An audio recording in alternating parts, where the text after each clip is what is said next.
Hello Internet, my name is Ben and today I'd like to talk to you about the US national debt. First off, I'd like to say that I'm going to try to talk about this in a non-partisan way because I honestly don't think it's a partisan issue and that I'm not a very political person, but I also recognize that the US debt and the discourse surrounding it is super politicized and very contentious, and that regardless of what I say, some of you guys are going to think that I'm like a bearded Marxist and some of you guys are going to think that I'm like some horrible fascist capitalist pig dog. So to my detractors who would cast me in a political light, please understand that I am first and foremost a historian. I've studied the intersecting and complex story of how groups of people have interacted with geography, the environment, and each other for the last 15,000 years, from the agricultural revolution to the space race. And I think that the way that you understand and frame current events and economic realities, both positive and negative, as the direct result of our recent political leaders, is just adorable. And now that I've alienated everybody equally, on to the debt. Okay, so first the difference between the deficit and the debt. The deficit, or sometimes surplus, but let's face it, probably deficit, is the yearly difference between what the government spends and what it brings in. The US public debt, hereafter simply referred to as the debt, is the total amount that the US government owes through the sale of securities. These securities are bought by people and organizations as investments, and in that way can be seen as sort of similar to the stock market. Except if you own 51% of the US debt, you don't own like a controlling interest in the US government. You just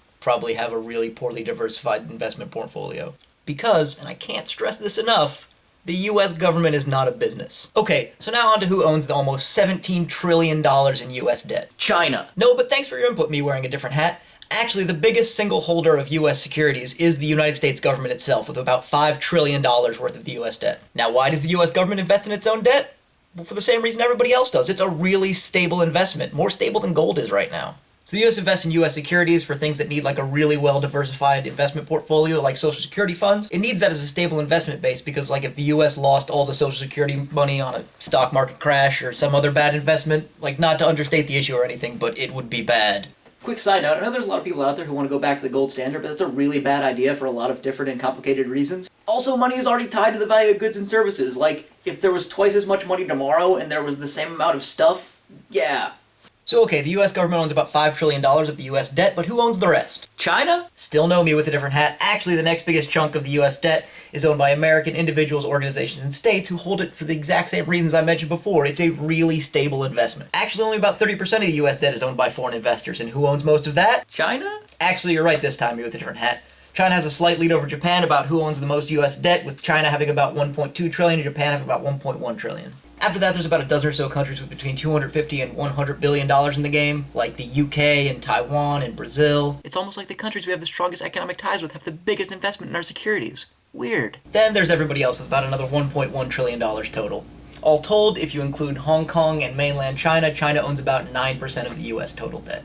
Side note number 2, the US actually owns about 9% of China's national debt too. Weird, I know, it's like modern countries are economically interdependent. Okay, so now that we know what the debt is and who owns it, we'll move on to the bigger question of why people are thinking that the US debt is so problematic. And we'll do that with the help of me wearing a different hat. Debt is just inherently bad. I mean, you're free to believe that, but debt is kind of the basis of modern industrial capitalism. Also, all economies, and people, and businesses. I mean, businesses operate on debt and sell their equity, and if you're a person who recently bought a house, you probably owe more than you bring in a year. But while these analogies help us contextualize the issue in ways that we can understand, they're not 100% correct because, as I've said before, governments are not businesses or people. Like, you can't print your own currency. Side note number 3, that's actually a big contributing factor to the problem with Greece right now. They make their own economic policy, but they don't have the same kind of control over their currency that we do over ours. A debt to GDP ratio over 90% almost always means a government's going to default on its loans.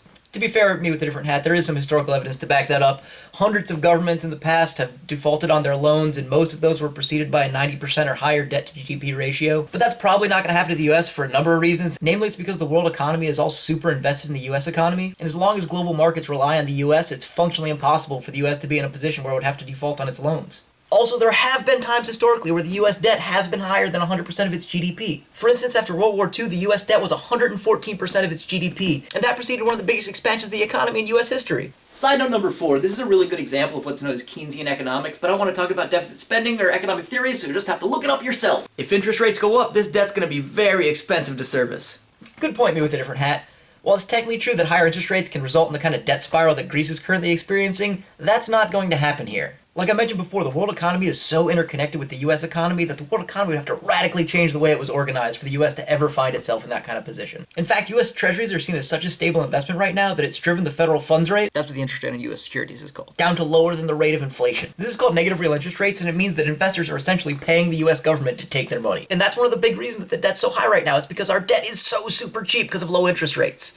What if China calls in the debt? We'll default on our loans. Yeah, me with a different hat, that's not really how that works. Like, if I go in and buy a bunch of 10-year bonds, I can't come back in 5 years and be like, give me my money back. I mean, that's not how government securities work, because governments are not businesses! Also, taking all their money out of the US would be much worse for China than it is for us, because their currency is not as stable as ours is, but anyway. If this keeps up, China's gonna own us all! Oh, me with a different hat, it's like you're not even paying attention and are just saying things to scare people for your own political or economic gain. And I think that's one of the big reasons we hear about the debt so much. I think it's also because we understand the elements that make up the basics of the debt, like the value of a dollar and loans and interest rates are all things we deal with in our daily lives. But the macroeconomics and geopolitical implications aren't. I honestly didn't know a lot of this before I started doing research for this video. We're all familiar with how it feels to be in debt, and trillions of dollars of debt is very frightening if you conflate national debt with personal debt. In that way, it's easy to use the debt to scare people into believing what you want them to believe on either side of the political spectrum. The truth about it is a lot of the things about the US debt are wholly unprecedented, and the future's really hard to predict. But whatever you believe, thanks for watching. If you thought this video was entertaining or informative, let me know in comments or on Facebook. And if you have an idea about what I should explain next, I'm open to suggestions. Peace.